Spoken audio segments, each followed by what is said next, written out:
Music परचे की है साली जी कहाँ जाके विचार छे अपने के की जीजा जी अहाँ नहीं जाने छिए मकर संक्रांति छिए। अच्छा संक्रांति दही की न जाई भाई बुलेट पाजी जा करन साली होई तना तोय धड़फड़ में होई जाय छे सब काम गड़बड़ धड़फड़ में होई जाय छे सब काम गड़बड़ करन साली होई तना तोय धड़फड़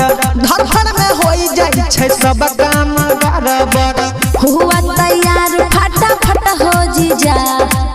करन लेट यतना हो जीजा बुलेट पाजीजा दही की न जाई भाई बुलेट पाजीजा दही की न जाई भाई बुलेट पाजीजा दही की न जाई भाई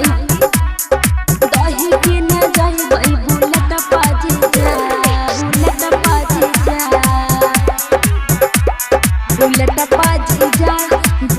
पाजीजा दही की न जाई भाई बुलेट पाजीजा करबै मकर संक्रांति पर रहब जीजा जी नहीं लग जब लड़ब जीजा जी देख बढ़ल जाय छे सरदी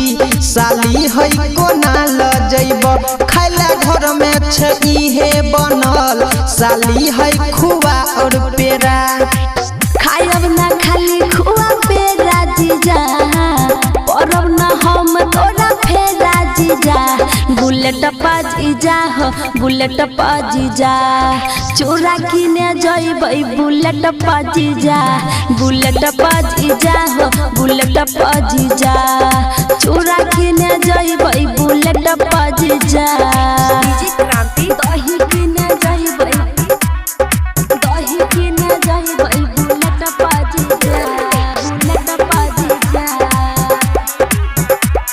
बुलेट पाजीजा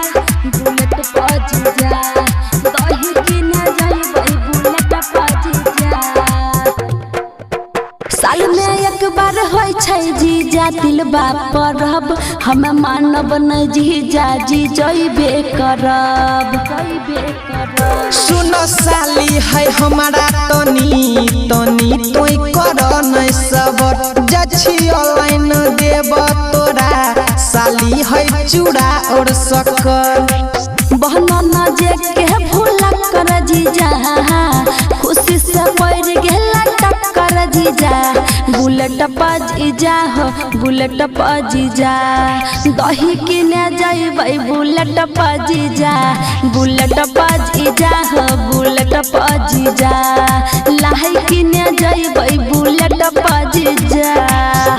LIC music recording studio Triveniganj.